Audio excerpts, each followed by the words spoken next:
it's your boy Ancient Albatross here again behind the scenes as usual. But we have our usual suspects of AD or Alphadean, we have Spiggs 18 or Anthony, and just as a quick reminder, if you haven't already, be sure to follow us here on Twitch and subscribe to us over on YouTube. It is a great help for our channel, and we really appreciate all the support you guys have given us to get us this far. But without further ado, Dean, what are we doing here tonight? Well, tonight is another interview, but I have to say this before we get started. We have this guy here with the coolest name yet, I think, personally. I mean, he sounds like a character right out of one of the stories we read or write or whatever. Spiros Drakatos. I think that is awesome. Game designer, artist for more years than not. And as in his own words, he says, since the beginning, it was all about telling stories, or at least making people think about them. Illustrations, design, and art all served as tools to enable this great guy to tell his stories and bring these things to life. So whether it was digital results or physical, in the end, it was all about character creation and bringing new worlds to life. And this is none other, like I said, than Spiros Drakatos of Sick Puppy Game, which we think is a great name. And he's right now in the middle of his fully funded first Kickstarter project called Dimday RED, a post-apocalyptic setting. And that's what we're going to talk about today. So, Spiros, would you mind saying hello to all our people out here in the interwebs? Hi, guys. Thank you very much for having me here. Hey, Spiros, so we don't butcher your name, is Drakatos? Drakatos, yeah. Drakatos. I like it. I love it. It's Drakatos in Greek. Drakatos. Yeah, I wouldn't make you say that. Oh, no, I love it. We'll definitely get it right before the end of the interview. But we can't guarantee it'll be right every time, but we'll get it right by the end. No worries. Welcome, Spiros, to the CU for the first time. Before we even get started on your wonderful project, tell us a little bit about yourself and your gaming experience. Okay. What I have been doing with most of my life was designing stuff. I'm a designer. And I was always this kind of multidisciplinary guy who's doing various stuff, and he gets bored very easily with something and goes to something else. So that was me. But my main work had to do with graphic design and branding and stuff like that. I have a branding agency here in Greece. So yeah, that's my background professionally. As for gaming, I was always more than a video game guy than a tabletop game. So when I was started playing with the idea of Dimday RED about 3 years ago, my initial idea was to create a video game. And that's something I still have in the works. But my oldest son, he's 21 now, he has spent his youth playing D&D and tabletop RPGs. So when we sat together and talked about how we could work on this new project, the idea of creating the tabletop RPG game came into play. And that's how I entered this very interesting area of gaming. Yeah. That's awesome. What role-playing games did you start out playing? My very limited experience had to do with D&D and a little bit of Vampire the Masquerade, but mostly when I was researching for my own game. Oh, that's awesome. Dean? So, can you tell our audience what Dimday RED is all about and what game system you're using for the project? I mean, Okay. as you kind of told us, you made your own, but can you tell us a little bit about the system itself? Of course, yeah. Okay, the premise of Dimday Red, it's a mid-apocalyptic setting. It's a term that somebody told me on the way. I didn't knew about it, but I really like the idea of a mid-apocalyptic as opposed to a post-apocalyptic. Because when the apocalypse happens in Dimday Red, everyone will die, so there won't be any post-apocalyptic story. Yeah. So the setting is that the Earth has fallen off its orbit and it's going towards the sun slowly for the past 93 years. So it's getting hotter and hotter, and they know that in 52 years they will be so close to the sun, it will be so hot that everything will die. And they can't leave the planet because of the solar storms and the magnetic fields that have been created. All electronics are dead, so they don't have any computers, so they don't have the means to create spaceships and live. And so they have to stick in there and wait for the end. And that's the main idea. Because of the heat, polar ice has melted, so most of the northern hemisphere is either flooded or scorched or nuked because there have been wars. Because as you can imagine, in a setting like that, if we knew that the world would end in 50 years, social structures would probably crumble as they did. And so what has happened is that the powerful countries and nations of the north have moved to the south, and they have recolonized the south. So we play now, the game takes place in Pan-Europa, the new Europe, which has moved southwards and recolonized Africa. And we play in Neubon, it's the capital of Pan-Europa, and it is located where Cairo is today. And so there's this huge city has been created there. It is there because it has to be close to Sahara, where very big solar factories create all the electricity that are needed for the city. Electricity has a big role to play in this story because it powers everything, and it's also the currency in the game. Everybody pays with batteries. So yeah, that's the main idea. There's have been a very distinctive social divide, which takes place in Neubon.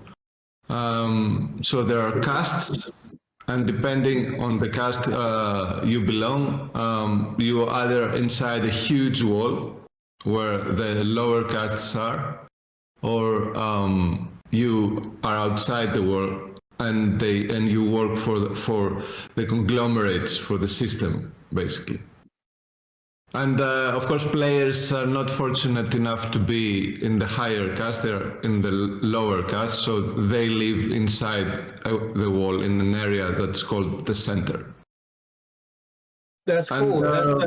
That's a really that's a robust idea. I really like the fact that there's so many different aspects that come into play, batteries and being either flooded or scorched. That's just a lot of factors, a lot of stuff to play with. So that's awesome.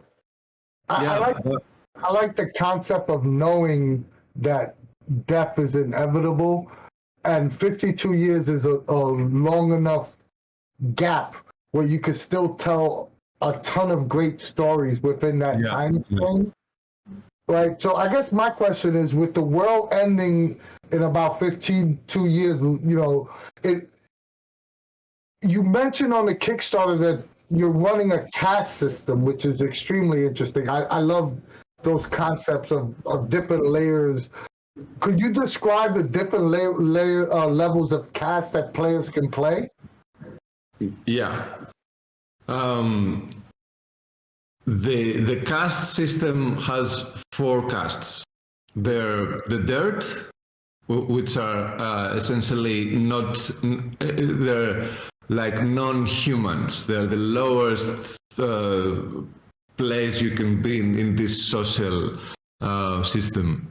And they're above them. They are the plebis, and the plebis are the normal middle class people that we have today. And these are the 2 lower castes. These are they are restricted by a huge wall. It's called the catharsis wall, and they have to live in there. They are not permitted to leave ever. So the other 2 castes, the higher castes, are the collars, the red collars and the black collars, and these are the actual employees of the conglomerates in various services. So they work to sustain whatever kind of system there is. The idea, and above them they are the luminaries, and the luminaries are people who belong to the 8 families that rule Pan-Europa. The idea is that, we know that today we may have a democracy and we may have governments and we vote for them and all that. But we know in a way, and we talk about it, that, there's these powerful people that they're behind the governments, and actually they have a lot to say and to do with what's really happening, all this idea. So my notion was that when the world was ending, these kinds of people, the rich and powerful, they wouldn't just say, okay, fuck it, I don't know, let's drop everything and go to the mountains, whatever, to the country. They would grasp whatever power there was, even if there weren't any democracy, of course, anymore. They would create totalitarian regimes around them. And that's what has happened in Pan-Europa. You have these 8 families which rule the various nations. In Neobon, we have the Diedrichs. They are Germans. And they are, of course, the most powerful in Europe, in Pan-Europa. So these are the luminaries. The luminaries are people related to the Diedrichs up to the 4th degree. So, and these are the most powerful and people and caste. But players play with the lower castes. I don't think that they will ever see a luminary in the center, because luminaries never go into the center. The center is governed by the syndicates. The syndicates are actually crime organizations like the mob, but they're structures in a way that they function as local governments. So they oppress the people, but they also provide some kind of structure so people can live their day-to-day lives. Oh, that sounds super cool. So you're using Power by the Apocalypse. You're going to have different books to be able to cover, if someone wants to play, like Al said in chat, that he definitely will want to play the Dirt cast. Yeah. Just off the top of my head, I'm sorry, what made you choose Power by the Apocalypse, which is, it's an awesome book, by the way.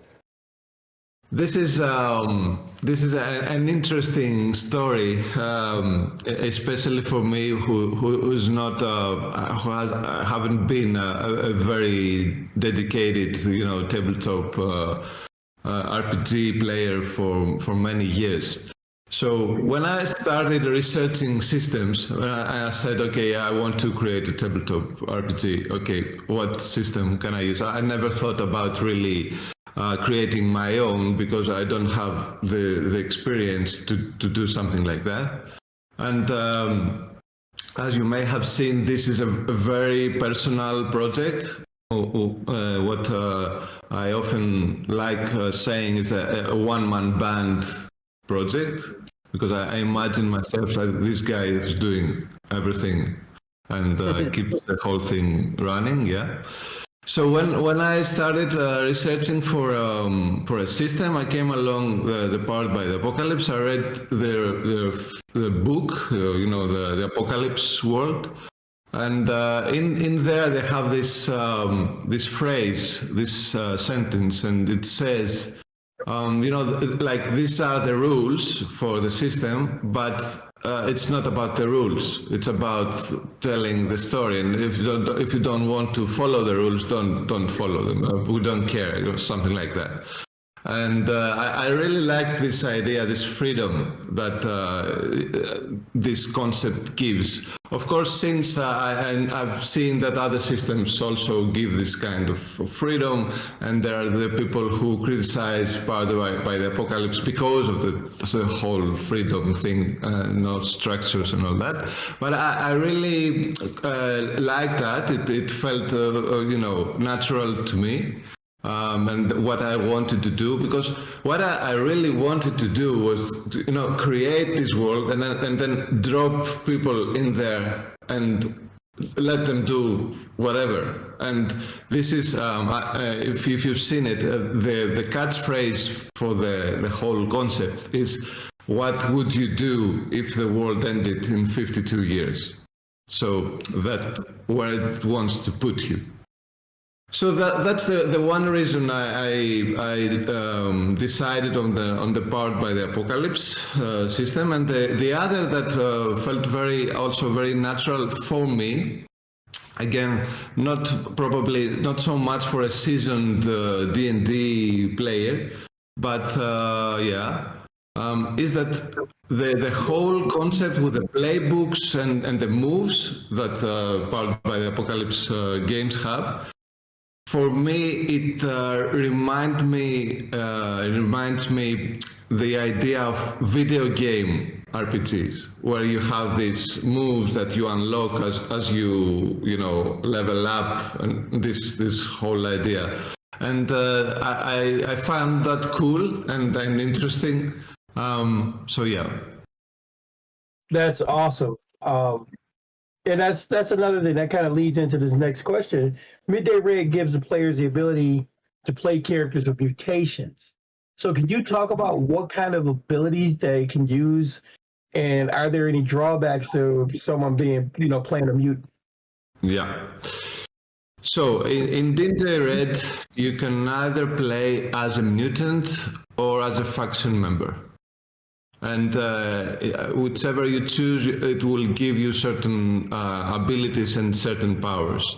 I knew that I wanted to have mutants in the story because of the solar radiation. Of course, in this game, all mutations have to do with cancer.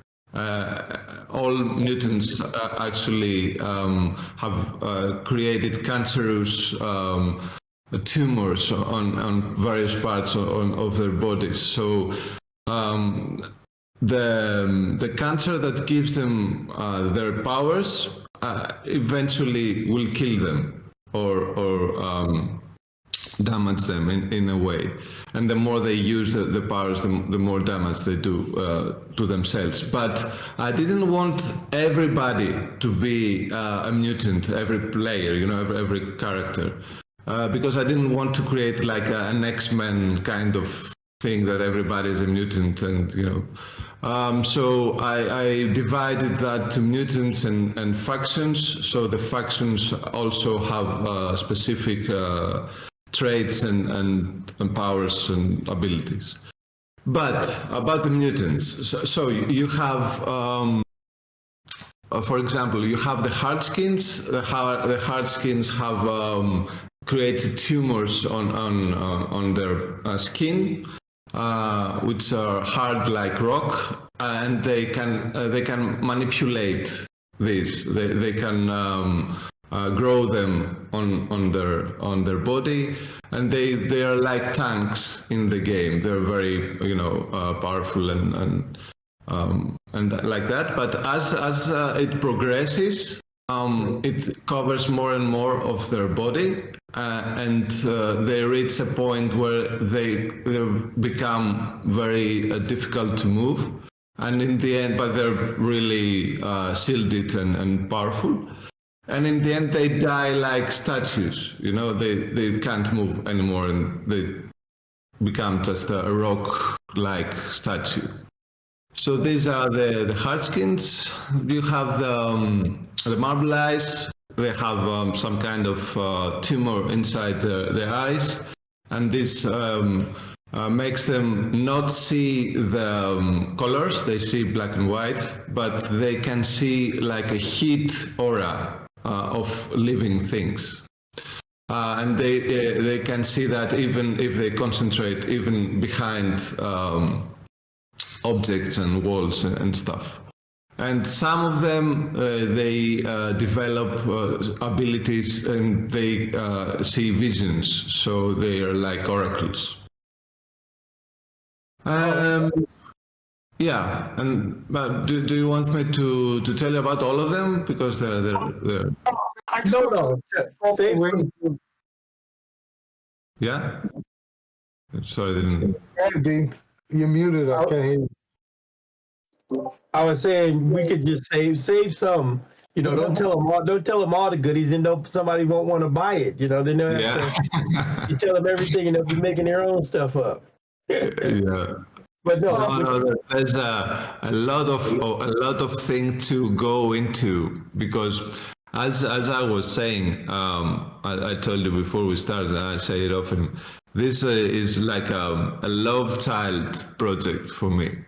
So a lot of time and sweat and tears have went into the details of the whole of this thing. And if people, when I first started working on it, one thing that I was thinking, because what happens, I've played games all my life, one way or another, mostly video games and mostly story-based games. But yeah, and one thing that happened as I grew up and the years passed was I would play something and I would really get into it and really like it and really appreciate the work that's went into it, but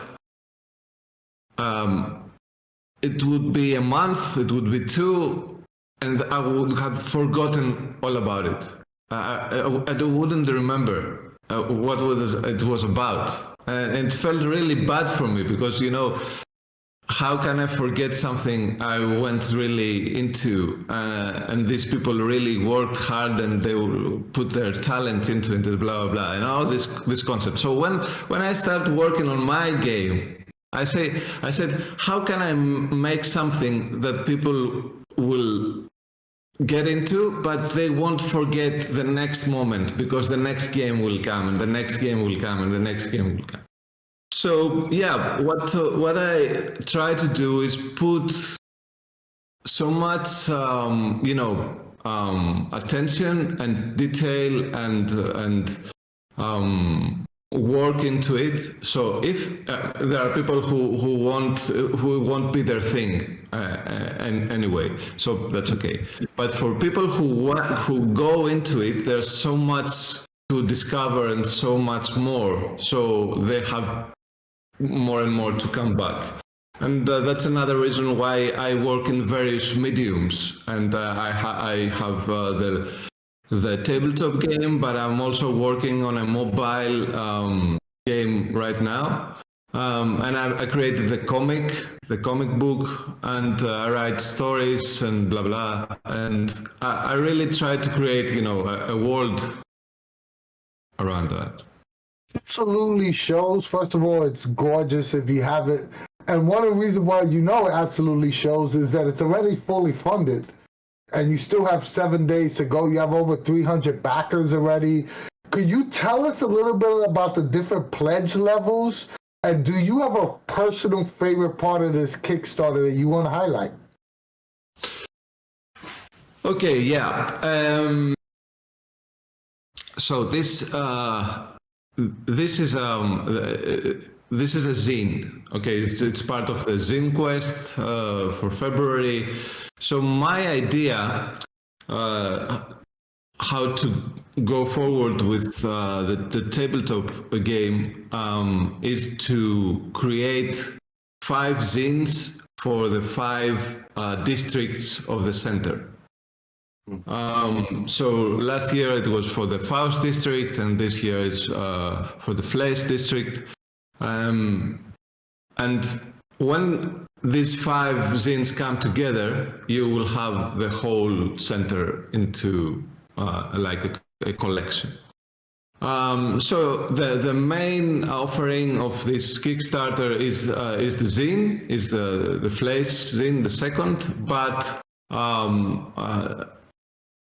people can also buy the first one, which came out last year, but I expanded, so I will add to it about 20 something more pages, so it comes closer to the second, because last year's was it had less pages. So yeah, there are these 2 zines. There's the legacy tier, the legacy edition. Somebody could buy these 2 zines, and then what I like to do is to create different stuff and add to the basic zine thing. So for this year, I have a collection of postcards from the slum. And these postcards are like actual postcards that people have written into them, because of course there is no email in Neobon, and they communicate with these postcards. And they write messages, and through these messages there are stories actually from these people who DMs can go and use them in their stories and make them part of the stories. And then yep. That's like really cool. That's like, like Cypher Shorts, you just give an overview of an idea or a story, and then you can have the players explore it. That's cool. I like it. And what's happened is that we unlocked a stretch goal the other day, and then I will make these cards come to life in a way, because I have created an animation of the artwork in a video, but I also have paid an actor to make a voiceover of the reading, so it comes to life more. So yeah, this is one thing that's in the legacy version edition, and then there's the Luminary edition, which has an additional element. It's like NPC, a deck of NPC cards, where people who live in Fleisch, and they're behind the cards, their stats and their stories and stuff you can use to bring them to life.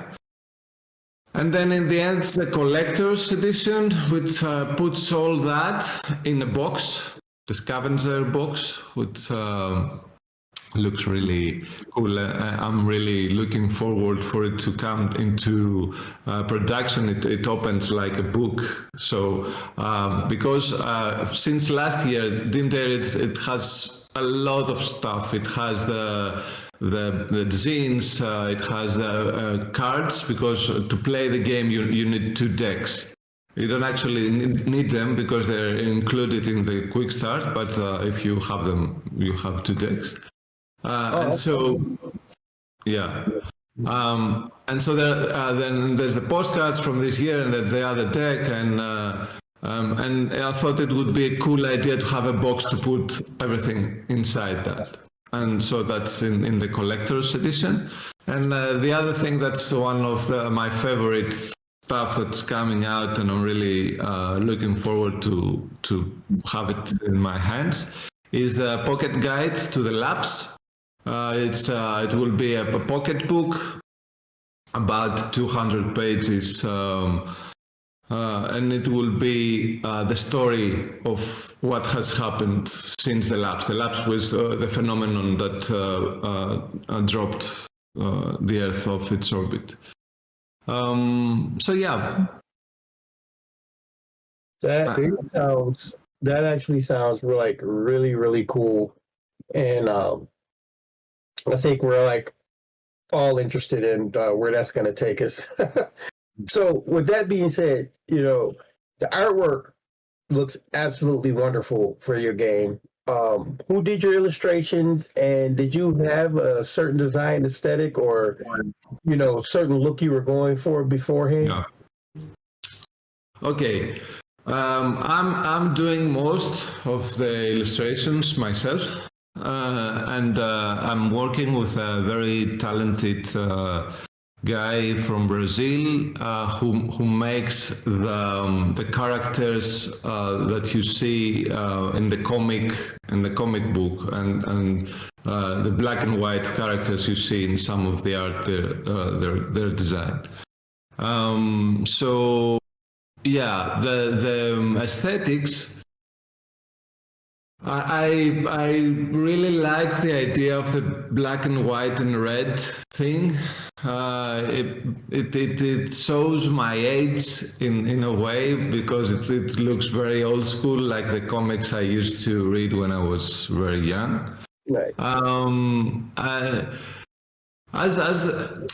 I'm this guy who, when I create something, I don't really have specific things in my head. I let it free, things come and go, and I compose stuff, and then some of them I like and some of them I don't, and I drop them and all that. But as this progresses, and I can see some of the influences more clear. And so I think there's a distinct influence from the Judge Dredd world and aesthetic and all that. I read a lot of that when I was young.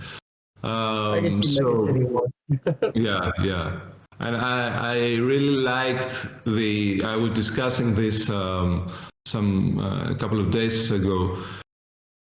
In Judge Dredd, you have this world that's very diverse, and from one story to another, it's a lot of ideas. If you read through the years, the stories, and it doesn't have a specific tone or a specific theme. It's just like all over the place, and I really like that, because that's like real life. In real life, it's as people, as humanity, we're somebody does that and somebody does that, so we're really serious, not at all that. So I wanted to bring that into this story, this world. I really, really love the art direction in this project. The first thing when I started looking through the project, if the art doesn't catch me, it's going to be real hard for me to really want to dig deep into what the story's about. But this art direction is extremely provocative. Like the first image that Chris has sent me, I was like, "Oh, what is this? I want to know more." So. You absolutely did a fantastic job. And then when I went to the Kickstarter page, I was just blown away by the way the art looked. It's very provocative. And I like that black, white, red that you mentioned. It is very eye-catching. It's something about it. I mean, I think Frank Miller probably kind of cornered the market with that, using color splashes, whether it's red or yellow, but a color splash in a story. And it's a strong, storytelling tool. So you brought that. I think you brought that to the forefront, and being a Powered by the Apocalypse game, which is more narrative and based around telling a story, I think that, like what Anthony was saying, not only is it provocative, but it's evocative. It very much inspires that, that explosion of thought and process. So yeah, it's great. Yeah, to tell you the truth, being a designer,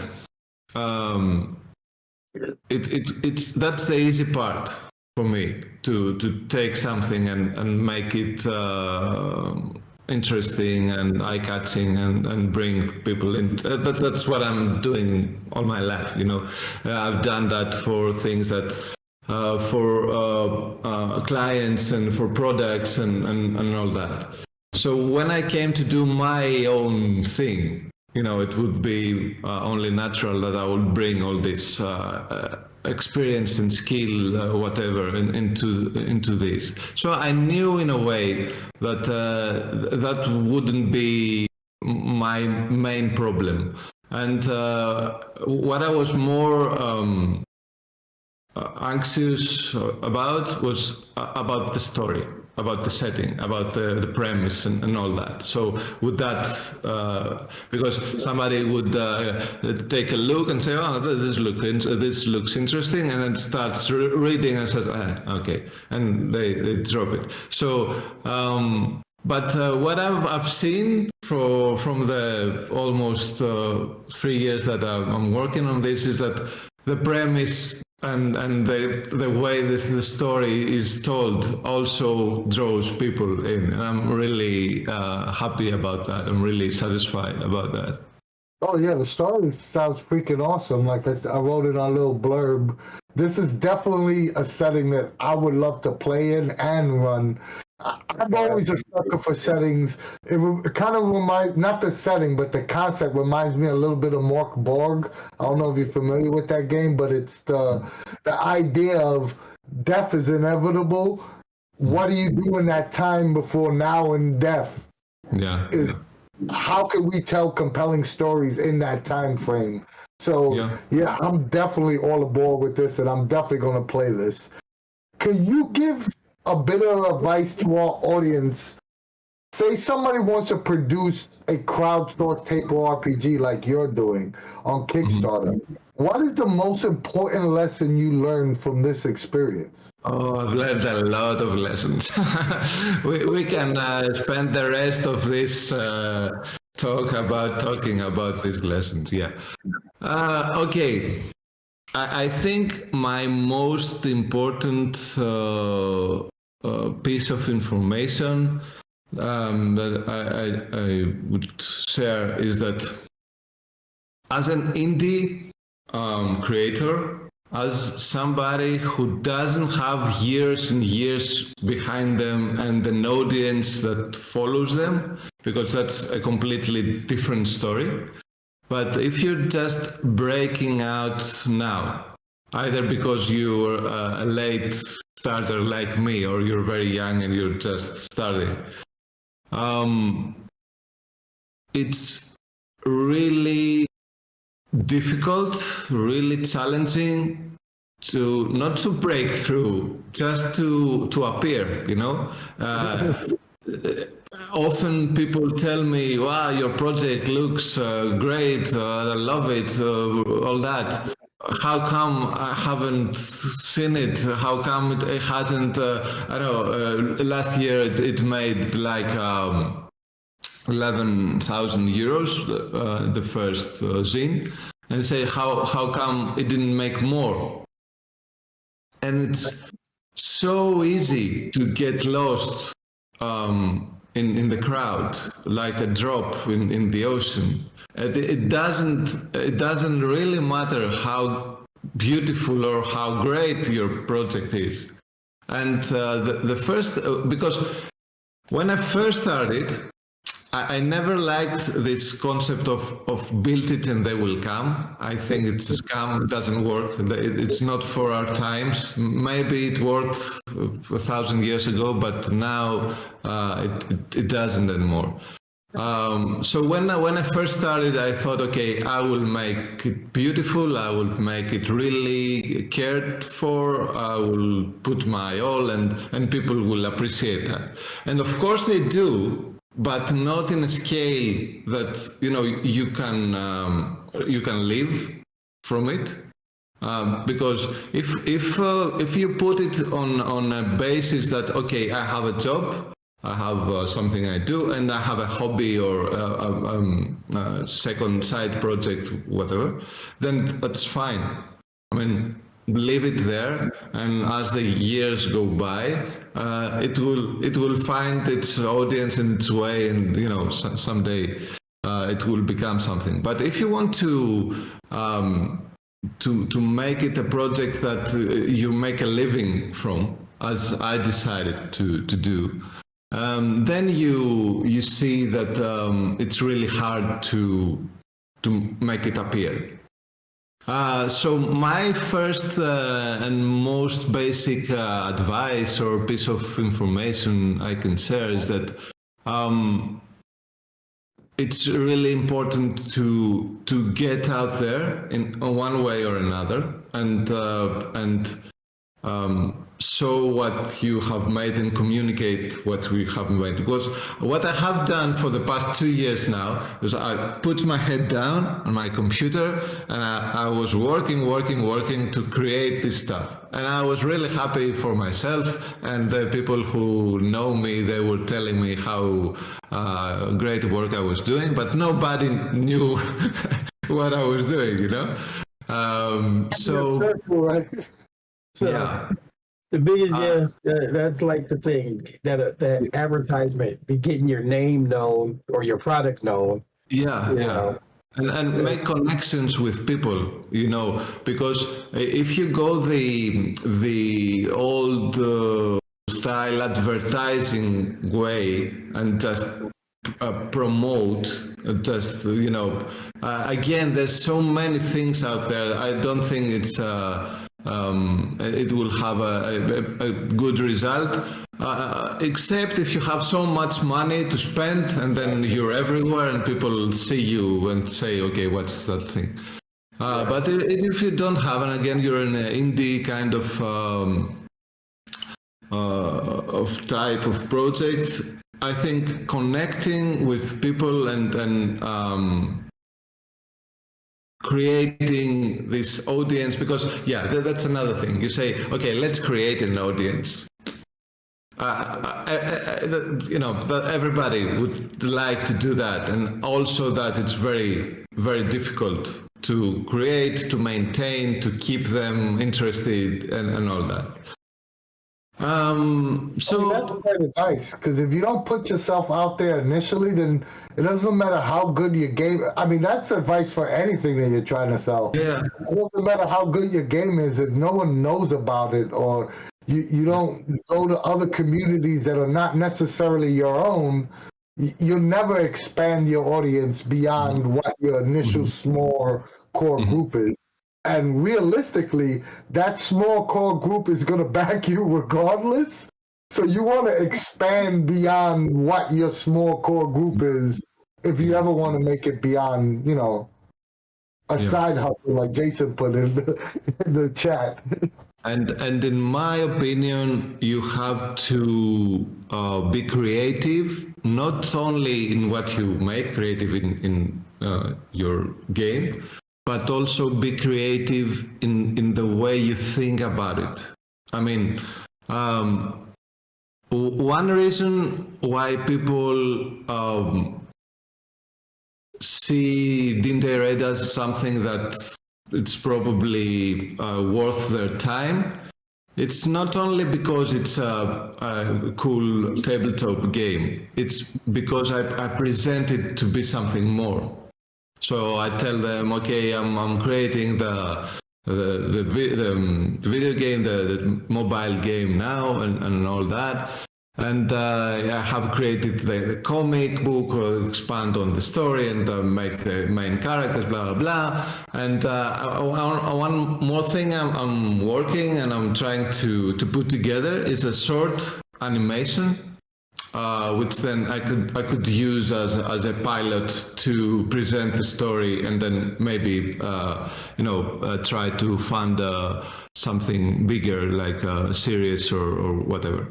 So I joke often, and I say, okay, when one day when the story is on Netflix, you will say, okay, I knew that guy, I saw that guy in that event, and he was selling zines, you know, and people laugh, but in a way they see it, they see it something like a possibility, you know, and that's I think that's important, not to go into a very narrow thing that says, okay, I made a video game, I made a tabletop game, I made a comic, I made one thing, and then okay, that's it.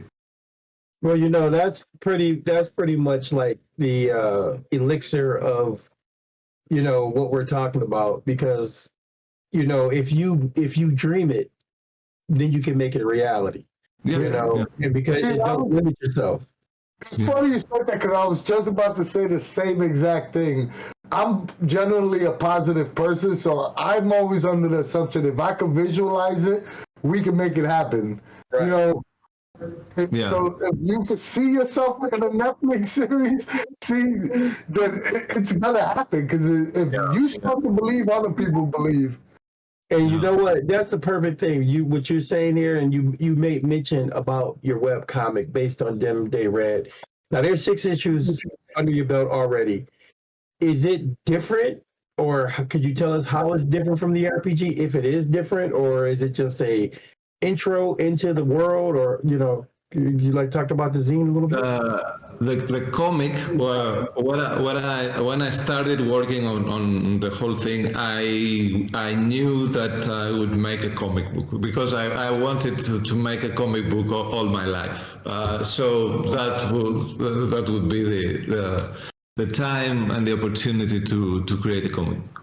But I wasn't sure if I would go with a webcomic format, because I didn't have any experience on that, or if I wanted to do a printed thing, which I did, which felt much more natural to me, and from stuff, because I've spent a lot of time and money on printed comics. So yeah, it was something closer to my interests. So when I started working on the comic concept, what I did was I created the printed thing, and it has a layout as a printed comic, and then I went and redesigned that to be a web comic, which you can find now online. So in a way, it's two things two versions of the same thing, and I did that because I wanted to introduce the 2 main characters I'm writing about in the mobile game. So it's Megan and Killian, and they're a couple, and they love each other and all that. Because of course the end is coming, and everybody will die, but love will always be there. People won't stop loving each other, so that's something really fun to work on. So yeah, the comic is the introduction of these 2 characters, and of course the setting. So it can people who bought the collector's version edition last year, they got the comic in the collector. So it was a cool way to visualize the world and parts of it into that. Before I ask my last question, guys, we already have a couple of great questions for Spiros already, but if anyone in chat has a question, now's the time to post it. Post a question in chat, preface it with the word question, so Al knows he could add it onto our document. If Spiro has enough time, he'll definitely answer some of these questions. But my last question for you is, do you have any more information you want to share about yourself? What you call it, your project, or any other projects you're working on with the Cypher Unlimited community that we should know about? Okay, at this time of my life, at least, I'm working on Dimday RED, and because it's as I've been describing, so uses so many channels. I have so many stuff to do. I'm thinking that when the campaign ends in the end of the month, I have to write so much stuff because I'm writing for the zines. I've written a lot of lore that's gonna go into the pocket guide, so I've done most of the work for that. So that's okay. But I also am writing this time I'm writing the story for the mobile game, because the mobile game will be this kind of make your own adventure thing where you read the story and then you make choices and the story branches into different areas, which I always found really interesting and cool to do. So I have to write, tons of stuff there. I'm expanding. I'm creating new playbooks, new characters for the quick start. So I can say I'm overwhelmed with what I have to do for Dimday RED for now. And I have no other things in my mind. Well, still like 6 days ago, you fully funded. So, guys, this setting sounds hella cool. Dimday RED sounds hella cool. Head on over to the Kickstarter page, check it out, and if it's for you, back it. It sounds really fun, and we're gonna start asking some of the audience questions. But I can't stress enough. Try different genres. If you haven't played post-apocalyptic, try something new. I tend to want to play different systems, different genres. I know we're the Cypher guys, but we party gamers here. We play everything, and this is something I'm definitely going to play. And I would also say, before Anthony continues, pick up the comic book. The comic is very good. It's immersive. You know, even if you didn't get the game, but I'm telling you, back the game too, but it will be perfect. It will be easily adaptable to Cypher as well. It's very inspirational. There's a lot going on. Guys, back this project. It's just well worth it. One last question before I ask the audience questions. I know you have a Discord server. Or do you plan to have some like games for people to try out the setting? If is that something you guys think about doing? Yeah, that's something that's I'm working on, because that's another thing of dreaming big, as we were discussing, and then coming back to reality. And the reality is that at this point, up until now, I have some really valuable help this last month, but up until now, it was all me, you know. It was me by myself, and I don't know. Have you read any the Lucky Luke comics? Lucky Luke, yes. Yeah. So there's one comic that's called The Judge. And there's this judge in the city, and at the end of the comic, he judges himself.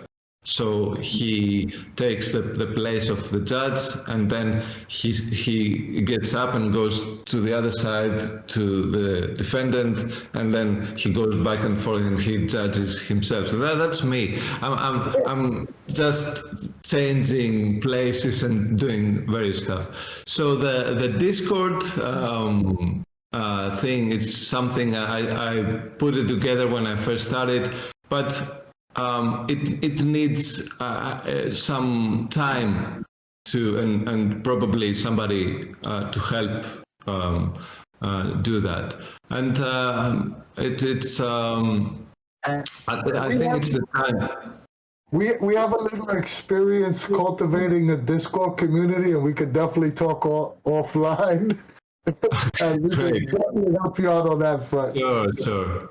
I can use all the help I can get. Yeah.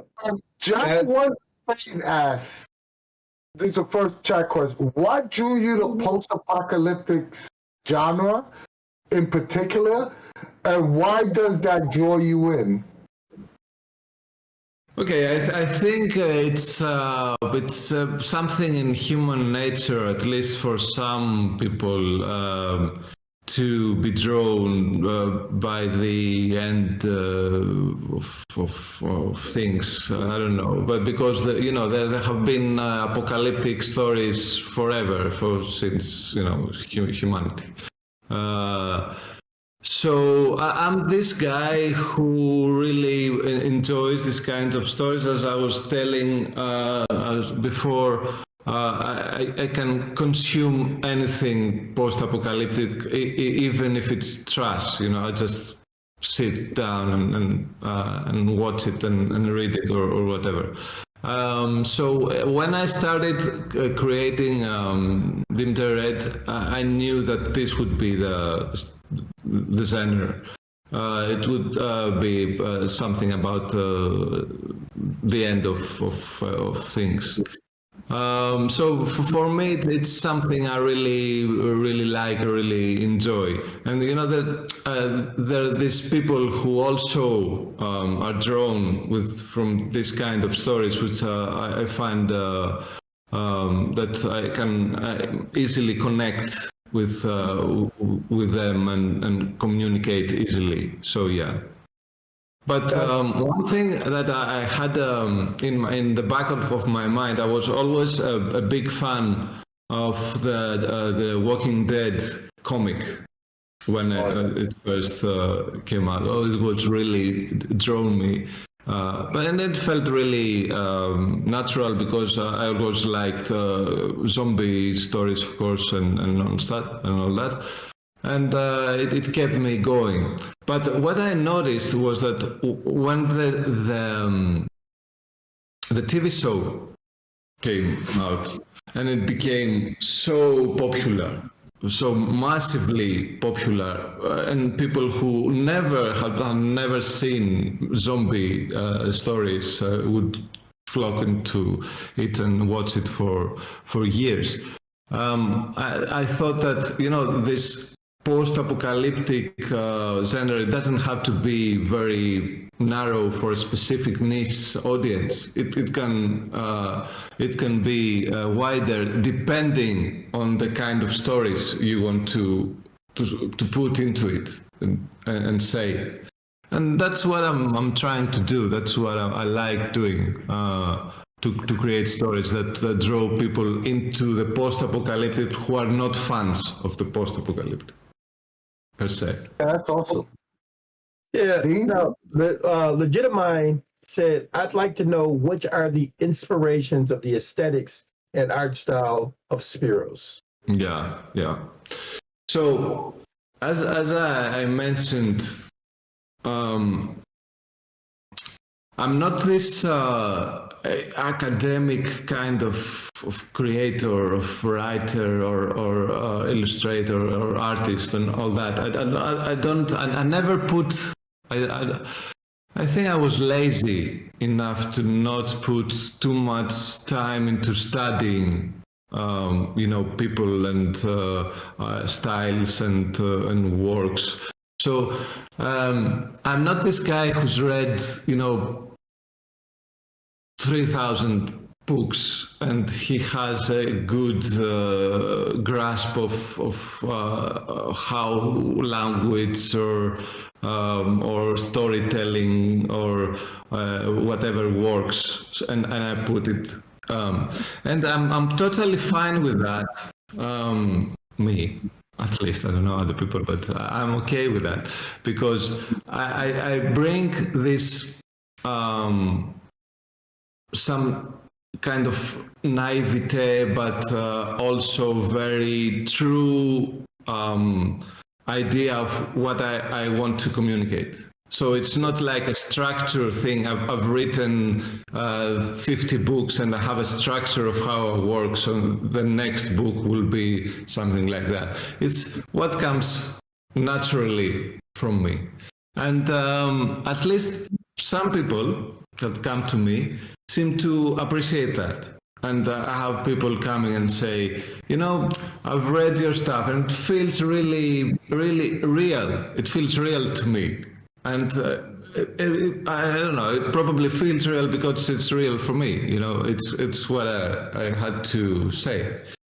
And so when people ask me, well, what are your influences and all that, I was saying with Judge Dredd comics, it's a lot of stuff that have gathered through the years in my head and in my subconscious, I don't know. And I find myself composing stuff that I'm not really sure where they come from. And sometimes I see them after and say, okay, I remember this was probably from that movie I saw or from that comic I read and all that.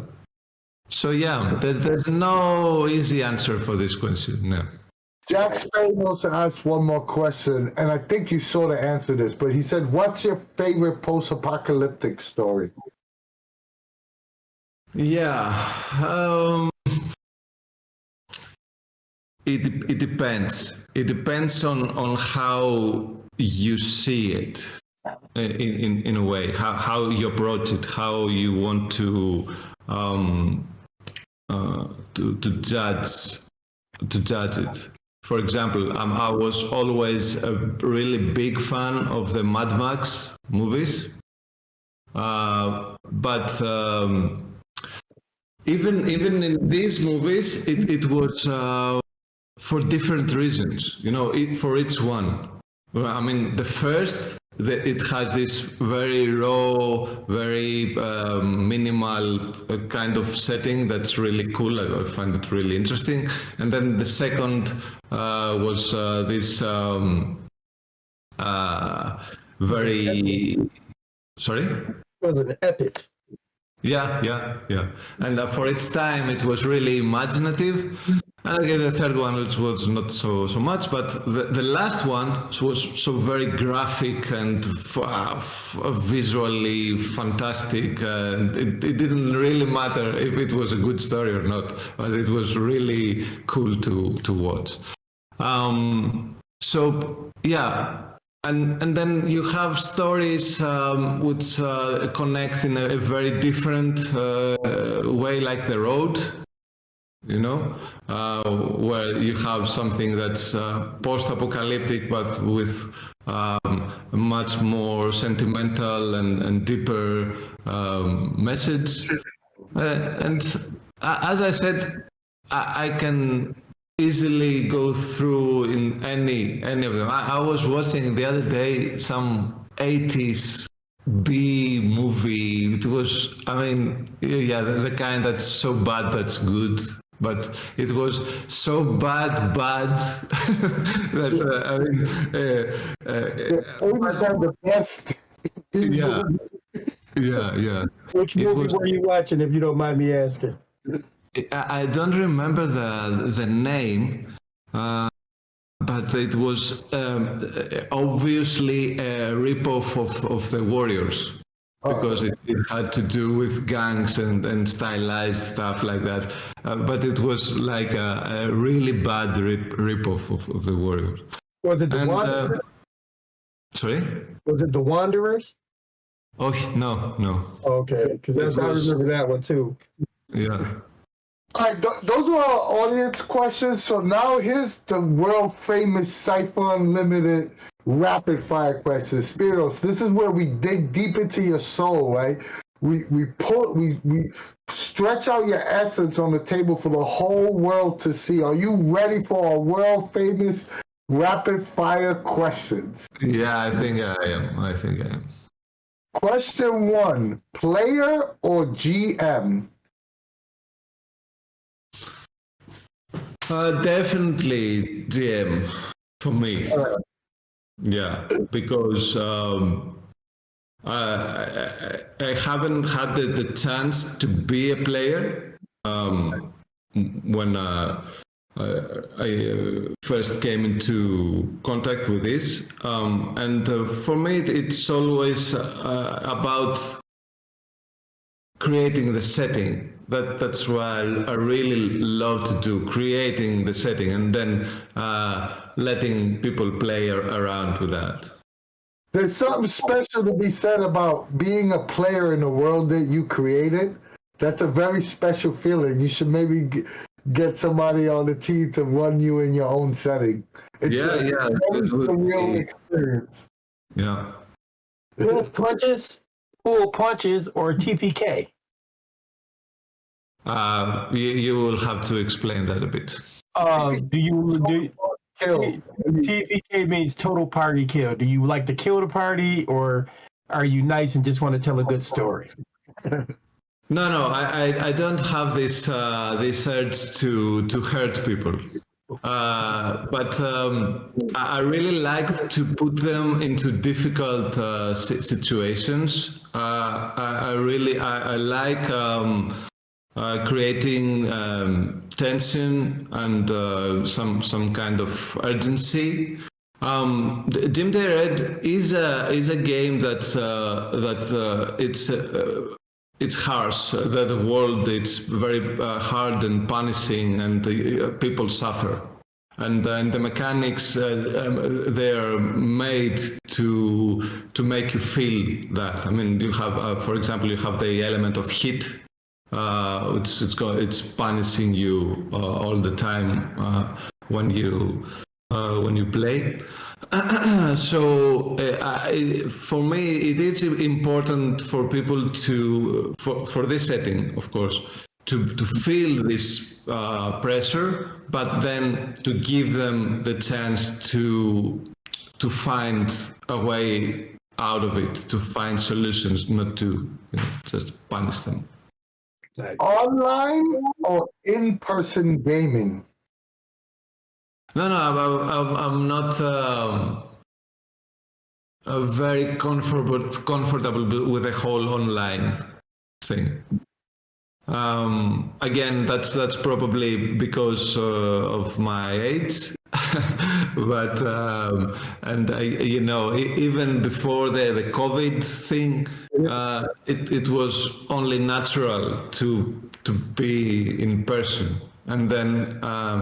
Now even for work or whatever, you will be in the same city with someone, and then you will have a video conference. While in other years, you just go and see them, and talk to them, and that feels really awkward for me. Of course, I can understand its usefulness, but for me, it's in person. Do you like to announce the difficulty or keep it a secret? That's like on a target number of a task.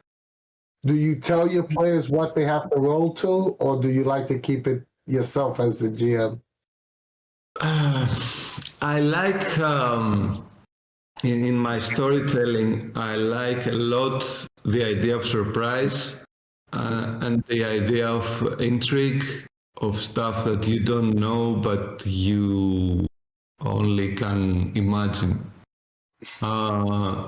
So yeah, I think I would go that keep it secret, but then give them just the elements and the hints, so it keeps them in a kind of waiting for something to happen.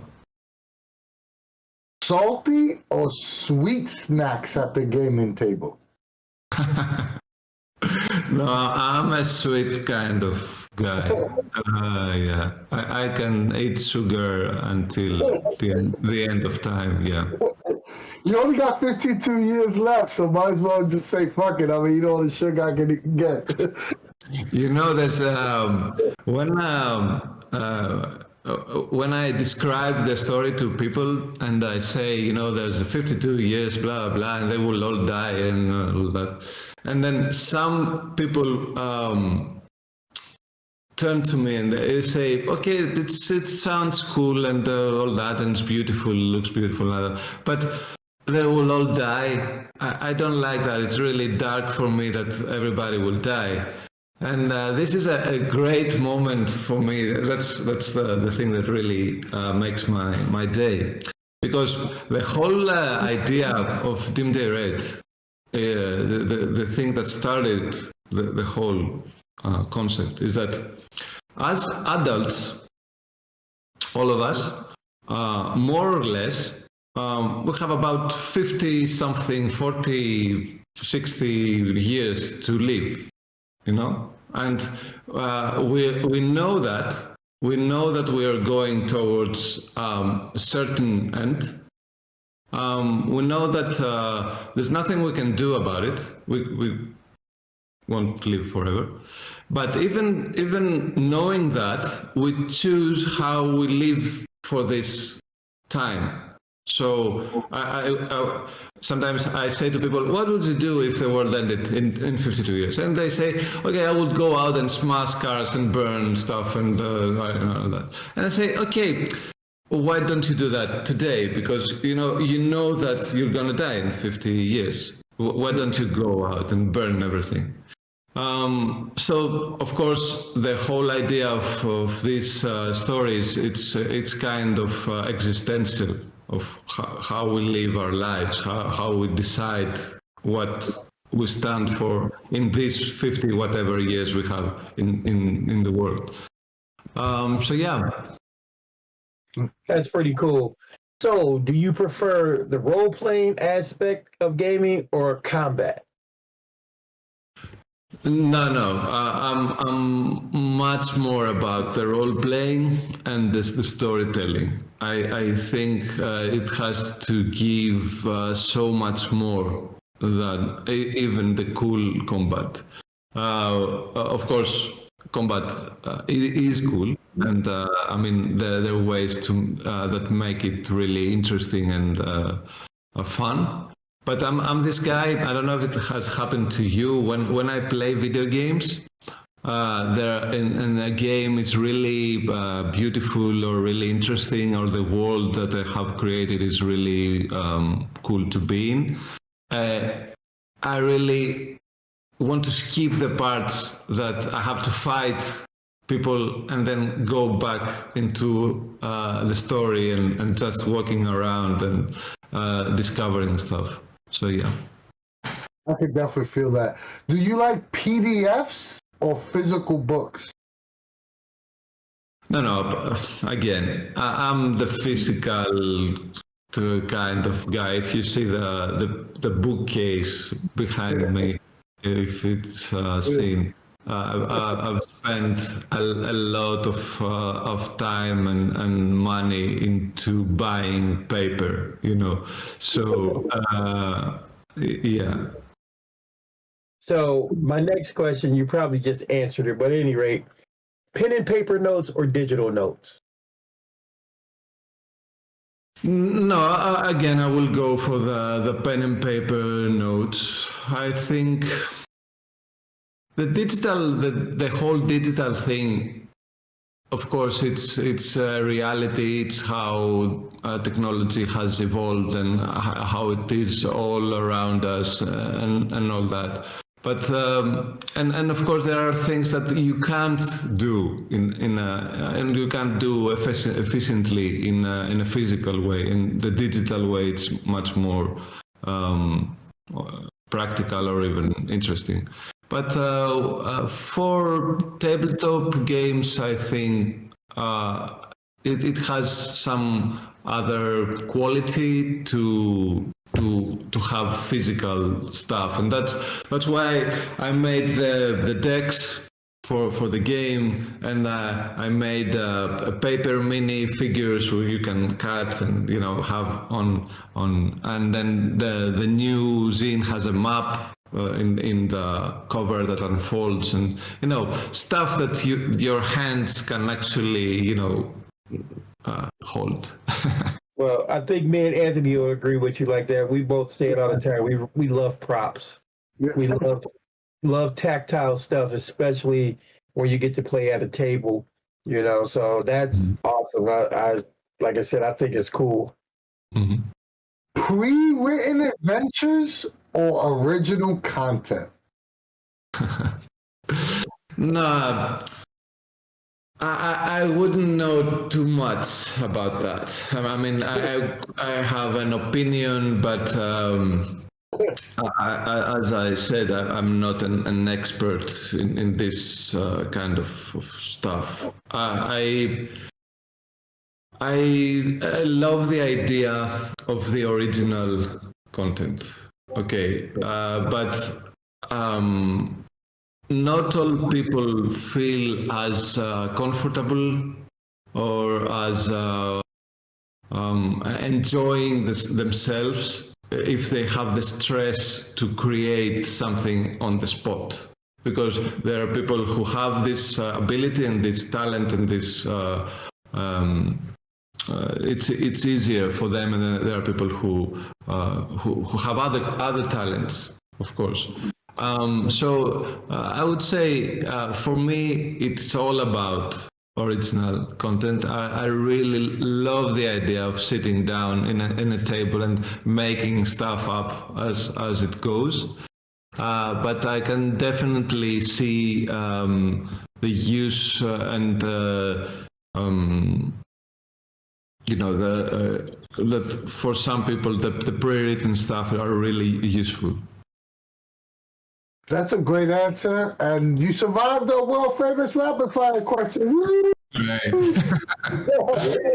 That's good. Spiros, I just want to say thank you so much for coming on. We learned so much about Dimday Red, and I'm super excited for this project. I hope our audience on not only Twitch, but on YouTube as well, when they watch this, they're going to be as excited as we are, because this sounds hella cool. I definitely want to dive deep in it. I'm definitely going to pick it up. I'm not sure if I'll run in the Apocalypse World, but I'll definitely run in the Cypher system. So, yeah, this sounds exciting. And, Dean, you have anything you want to say about this project? Yeah, I want to just say, first of all, like you said, thank you, Spiros, for coming. Thank you. It's been great. It's been inspirational. Again, I've looked at everything that you had available, but just talking to you has got me that much more excited about the project. I'm with Anthony. Guys, grab hold to this. Rust and Redemption just came out. I can almost see, in my mind's eye already how we can take this and cipherize it and, be playing in the Dimday Red world. But definitely pick it up. It's powered by the Apocalypse, so it's not a hard game to run either. Trust me, this is good stuff. So thank you again. Yeah, and maybe we can convince you to do a Cypher system version. It is open license, by the way, so you can kickstart both or release a Cypher version. We'll definitely talk offline, because we're going to talk about getting some games set up on your Discord server. We definitely help you out with that as well. Sure. Thank you so much for coming on. We really, really appreciate it. Thank you for having me. We love highlighting fantastic work, and this is definitely a fantastic project. Before I go on a normal spiel, we always like to be out in the open. We had some personal issues that happened. I don't know if Dean want to talk about his personally, but I won't be here next week because my sister is not doing so well health-wise. And I want to go see her before, God forbid, the worst happens. And Dean had some personal issues. I went through some personal issues, and I know that we really want to get this Cypher Unlimited theater troupe built up, but just due to personal issues, we're going to have to push back our interviews for at least another week or so, and we apologize for it. It sucks, but, it is what it is. But we will get back, and we will get the CU theater troupe going. We promise you that. And Dean, you want to say anything? Yeah, I'll just share, guys out there, everybody. I lost my mother this past Monday. My mom passed away, and it's been busy. But I needed to come here and do this tonight because you guys make me smile, and it's harking back to normalcy for me. and we'll be burying my mom next week. So I'm not going to be around either for that reason. On a personal note, Dean, my heart goes out to you. You're my brother. I love you. And you know that not only the CU has your back, but me and Al, Absolutely. condolences to your family. And now I don't want to get this all sobby. Yeah, don't get me all teary eyed, man, because just thinking about it is enough. But like I said, I just wanted to let the CU know.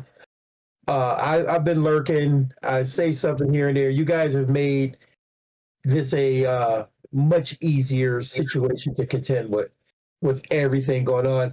And like I said, I can't say it enough, but Spiros Drakatos, I love your name. I swear it's so freaking hardcore. That's the hardcore name. I love it. When I was younger,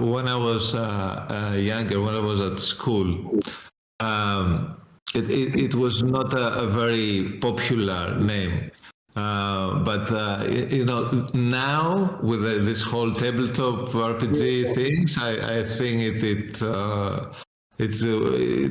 gets the attention it deserves. Exactly. You're definitely in the right line of work, the right business to have a last name like that, because I think it makes a lot of people excited.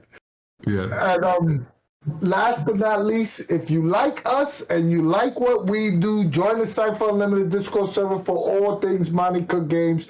We have the largest fan-run service for anything MCG. There's plenty of games being run there. There's plenty of great conversations being had. And who knows, there might be a Dimday RED Cypher version being run there. So if you're interested on that, hit one of us up. Maybe we can get Spiros to give us some cool artwork that we could actually work into one of the games. That'll be fantastic. But if Discord's not for you, join our Facebook group. It's not as big as our Discord, but there's still great conversations being had there daily.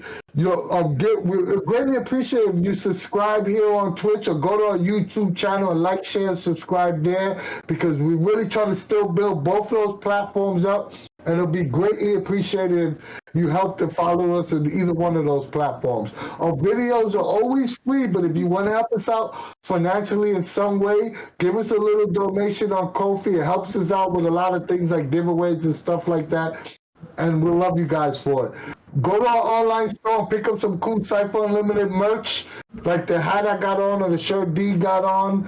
And yes, CypherCon is coming back again in October, so you could pick up some cool Cypher Unlimited merch there as well. And last but not least, we love you guys.